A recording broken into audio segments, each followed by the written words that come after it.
Deep in the woods, beyond the reach of civilization, stood an ancient oak tree with gnarled branches twisting like skeletal fingers. At its heart, a rotting treehouse clung to the bark, its wooden planks blackened with age. The locals called it the Devil's Perch. No one knew who had built it, but the stories were enough to keep people away. One summer, 4 teenagers, Ryan, Jake, Emily, and Sarah, decided to test the legend. They hiked into the forest, drawn by morbid curiosity. The treehouse loomed above them, an eerie silhouette against the setting sun. A ladder, half rotted but still intact, stretched upward like an invitation. "It's just an old treehouse," Jake scoffed. "Let's prove this place is nothing but a ghost story." Ryan hesitated but followed. The others climbed after him, the wood creaking beneath their weight. Inside, the air smelled of mildew and decay. A single broken chair sat in the corner, and strange symbols were carved into the walls. Emily ran her fingers over the markings.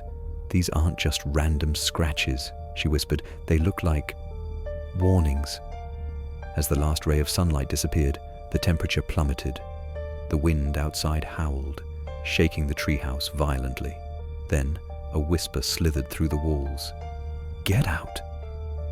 Sarah gasped. "Who said that?" "No one," Ryan whispered. "It's just the wind." Then came the scratching. It started beneath the floorboards, faint at first, then growing louder, closer. Something, or someone, was underneath them. Jake yanked out his flashlight and pointed it at the floor. A wooden plank lifted slightly before slamming back down, as if something was pushing against it from below. "We need to leave. Now," Emily said, voice shaking. Before they could move, the hatch in the floor burst open. A pale, emaciated figure with hollow eyes and jagged teeth crawled out, its fingers unnaturally long, its mouth stretching into a grin too wide for its face. The thing spoke in a voice that echoed from every direction. "Stay. Forever." The teenagers screamed, scrambling for the exit. Sarah was the first to reach the ladder, but it snapped under her weight, sending her tumbling to the ground. The others had no choice but to jump. Ryan landed hard, pain shooting through his ankle, but he pushed himself up. The figure clung to the edge of the treehouse, grinning down at them. Its voice was a whisper carried by the wind. "Come back soon." They never did.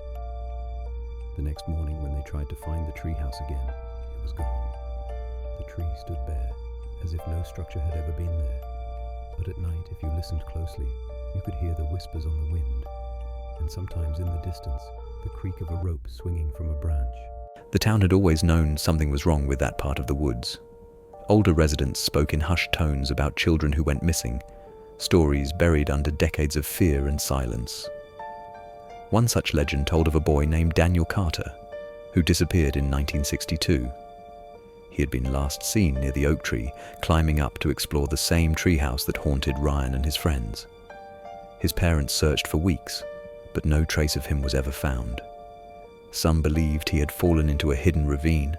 Others whispered that he had been taken by something unnatural. But the most terrifying part of the story was the diary they found in his bedroom. His last entry read, "The treehouse is calling me. I can hear them whispering my name. I have to go." As years passed, more disappearances followed. Hikers who ventured too close spoke of hearing footsteps in the leaves when no one was there.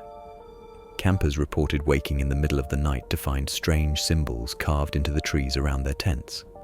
No one ever saw who or what was responsible.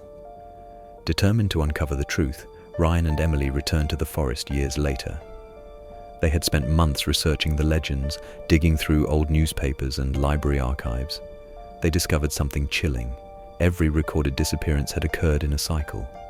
Every 20 years, like clockwork, someone vanished near the treehouse. The last disappearance had been in 2002. The next would be 2022, this year. As they stood beneath the oak tree, they felt the air shift. The ground seemed to hum beneath their feet, a pulse that matched their racing hearts. Ryan hesitated, but Emily placed a reassuring hand on his shoulder. "We need to see if it's real," she said. They climbed cautiously, their breath misting in the cool evening air. The treehouse was just as they remembered, untouched by time. The same symbols, the same eerie atmosphere. But something was different. A single candle flickered in the center of the room. Someone had been here recently. Ryan stepped forward, and the floor groaned beneath him. As his eyes adjusted to the dim light, he noticed something carved into the far wall. "Welcome back." The moment he read the words, the whispers began again, louder this time, overlapping, coming from every direction. The floor shook, and the candle blew out. Emily grabbed his hand. "We need to go." The hatch slammed open. A pair of hands, pale and skeletal, reached up from below. The figure that had haunted them years ago emerged once more, its grin stretching impossibly wide. "You came back," it rasped. "Now you stay." Ryan and Emily bolted for the exit, but the treehouse fought to keep them. The walls warped, the ladder disintegrated beneath Emily's feet. Ryan lunged, grabbing her wrist, pulling her up. With one final effort, they leaped from the platform, crashing onto the forest floor below. Dazed, they looked up. The figure stared down at them from the treehouse, its empty eyes filled with hunger. Then, slowly, it retreated into the darkness, vanishing without a sound. The treehouse began to fade. The wood blackened, crumbling away, until nothing remained but the ancient oak. Ryan and Emily stumbled back to town, shaken but alive. They told no one what had happened. Some stories, they realized, were better left untold. But on windy nights, when the branches creaked and the whispers carried through the air, they knew the truth. The devil's perch was still waiting, and it would never be satisfied